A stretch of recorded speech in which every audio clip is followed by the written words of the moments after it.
We now find ourselves in the second half of the Sermon on the Mount, and now we're looking more specifically at the kingdom values. I've spoken a lot about how the sermon is all about the kingdom of God. And we've seen this in the Beatitudes. We've seen this through the image of salt and light, and that the kingdom-minded person makes a difference. We've seen that the kingdom-minded person is a person of prayer and focused on righteousness, which is not showy or ostentatious. So how does our demonstrative loyalty to the kingdom values, what might that look like? Well, there are three metaphors that Jesus seems to use, and they come directly from his time and his situation. So they might not seem obvious to us immediately, but their underlying principles definitely apply still today. The three metaphors might be termed treasure, light, and slavery, but not as we might imagine any of them. These three metaphors help us to understand the positive corollary to the negative first half of what was in chapter 6. In the first half, we are reminded to shun hypocrisy, but here in the second half, we're encouraged in a positive way to remember that all life is to be lived, and all our attitudes are to be formed according to the perspectives of the kingdom of God. When we see the word treasure, we immediately think of money or goods, maybe property, really anything that might be construed as possessions, that might demonstrate to others that we have great wealth. And while it is true that the word has this sense, it is still about treasure, and treasure is not just about money. If we think more about what we treasure, or to put it in another way, what are we willing to invest in, then we're getting to the point of Jesus, I suspect. We invest in relationships, our work, and our recreation. We invest in what we see as important. This is also true in the church. Over the years, I've developed a bit of a sense for when people are invested in God. It doesn't always work, but it's pretty right most of the time. Please note that there is a difference between believing in God and being invested in God. There are many people who I'm absolutely convinced believe passionately in God. However, God is not their number one priority. Here is the challenge of the passage. Relationships, work, and recreation are all transient. They give us a quick rush, a quick high. We do something at work well, and we get rewarded, and we feel good about it. We do something well in our relationship, and we get an immediate response, and we feel good about it. We do something with respect to recreation, and we feel good about it. However, the emotion is transient, and after some time, depending on what the source was, we have to get another high. This is the effect of dopamine in our system. We see this when we go on Facebook and see that we've got a certain number of likes for a post. And if we don't get likes, well, then we feel a bit depressed. Not clinically, of course, but we are disappointed, which is a form of depression. When we do something with God, we do not necessarily get the same response. It might take time. So there is a difference. We are far more likely to seek the faster high than not. The only problem, as I've already said, is that the highs of relationships, work, and recreation are transient. They come and they go. And we don't always get highs in those areas, even when we're in a struggle. Even though they're a struggle, they're still transient. So the question Jesus has for us, where is your heart at? Is it in the transient world, or is it with God? If we say it's with God, what's the evidence? Where are our investments in God? If they're all investments, we've invested wholly and solely in transient relationships, work and recreation, then no matter how long or how hard we claim to be God-centered, we probably aren't actually invested in God. It's not to say that we can't invest in those things. We must, But if we've not invested in God at least as much as we have invested in these other areas, can we truly say that we're invested in God? Put another way, we might translate Jesus' words as, where your investment is, there your heart will be also. If your heart is earthly minded, you will be massively invested in the things of the earth, the transient things, and you will not be as invested in God, if at all. But if your heart is God-minded, then you will at least be invested in God as you are in the other things, maybe even a little bit more. For where your heart is, there is your investments. Remember, God lasts forever.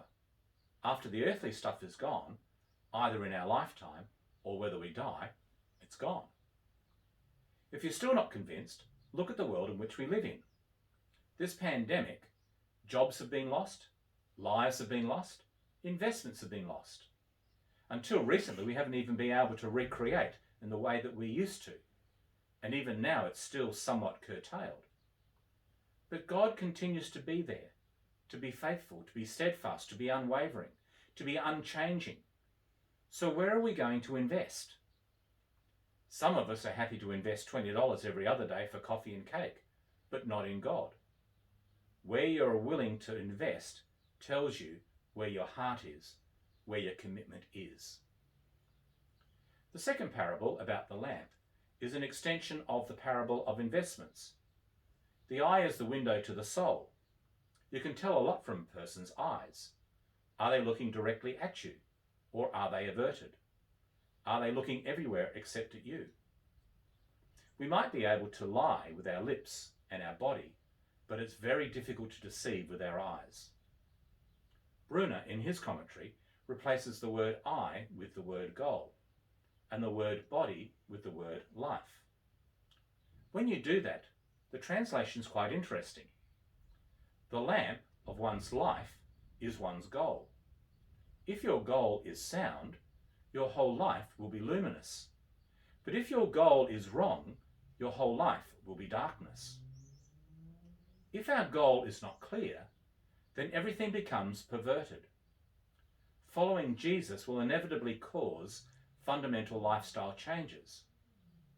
However, if we claim to be following Jesus and not engage meaningfully in those changes, then our eyes will give us away, our goal will be perverted, and our life, instead of being one of light, will be one of darkness. The final metaphor of slavery again must be considered in the context of Jesus' day, and not in the context of modern workplace relations. It's actually not about workplace relations, by the way. I do believe he has the slave owners of the day in mind, or for illustrative purposes only. The word that is translated as money, mammon, actually is not so specific as money. It conveys the same sense of property or possessions, which can include money, but not necessarily means it exclusively. It's a bit like the word that we translated as treasure. We might today translate such a word as money, possessions, gain, or success. Although I have to say that with the words gain and success, they were not unknown in Jesus' day, so we might need to be a little bit careful about stretching the word, possibly beyond its original meaning. The point here is exactly as the point about treasure and about the eyes being the lamp. If you haven't gotten your priorities right, your life will be out of balance, and you will fall or fail in your relationship with God. Note that what Jesus is doing. He's not saying to us it's unspiritual to serve two masters, God and mammon.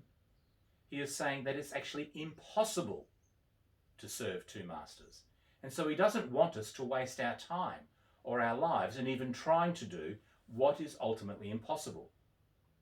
The reality is that money, success, ambition, etc. all demand unswerving fealty from us.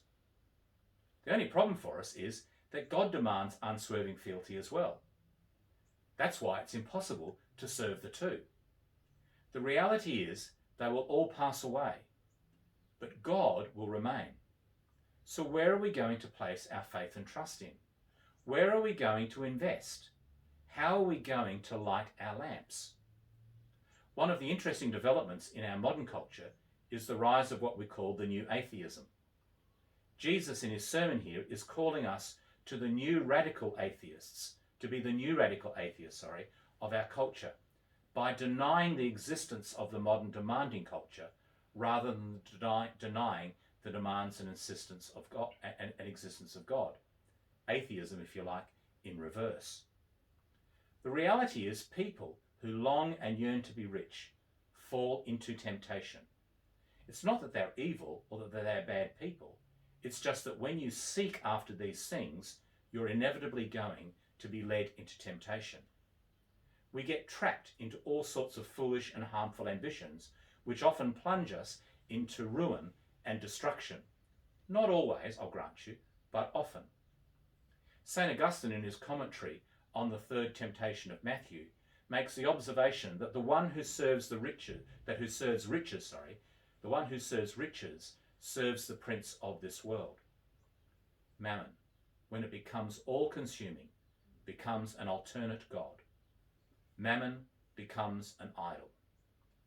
Being rich does not free you. It actually enslaves. Jesus is not condemning riches only when they get in the way of your relationship with Jesus. And how do we know if they've gotten in the way? Well, it's pretty simple from these three metaphors. Does our life give light to the message of Jesus through us? And do we invest in God, or do we invest in ourselves? The Lord be with you.